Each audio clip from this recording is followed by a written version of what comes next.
امام علی مقام نے جو اپنا کربلا جانے کا مقصد بیان فرمایا، اس کے اندر ارشاد فرمایا کہ میں امر بالمعروف اور نہی عن المنکر کرنے جا رہا ہوں۔ یہ کتنا بڑا فریضہ ہے کہ امام علی مقام نے اپنی جان قربان کر دی اس فریضہ کے لیے۔ علماء علم اخلاق اس کو یوں بیان فرماتے ہیں کہ موت کی تین اقسام ہیں۔ ایک ظاہری موت ہے کہ انسان کے جسم سے روح نکل جائے، اور دوسری موت کی قسم یہ ہے کہ انسان کے دل سے ذکر الہی چلا جائے، اور تیسری موت جس کو سب سے خطرناک اور بڑی موت قرار دیا وہ معاشرے کی موت ہے۔ معاشرے کی موت تب ہوتی ہے جب معاشرے کے اندر سے امر بالمعروف اور نہی عن المنکر ختم ہو جائے۔ معاشرہ مردہ ہو چکا تھا، اس لیے ان پر یزید جیسے حکمران مسلط ہو چکے تھے۔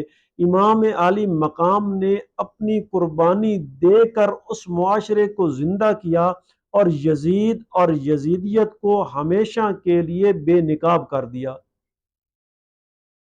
امام علی مقام نے جو اپنا کربلا جانے کا مقصد بیان فرمایا، اس کے اندر ارشاد فرمایا کہ میں امر بالمعروف اور نہی عن المنکر کرنے جا رہا ہوں۔ یہ کتنا بڑا فریضہ ہے کہ امام علی مقام نے اپنی جان قربان کر دی اس فریضہ کے لیے۔ علماء علم اخلاق اس کو یوں بیان فرماتے ہیں کہ موت کی تین اقسام ہیں۔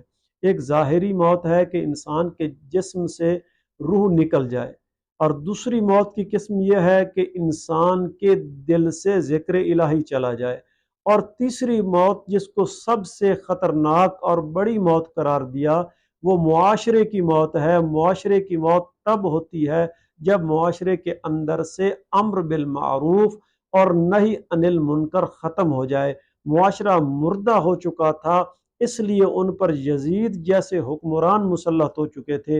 امام علی مقام نے اپنی قربانی دے کر اس معاشرے کو زندہ کیا، اور یزید اور یزیدیت کو ہمیشہ کے لیے بے نقاب کر دیا۔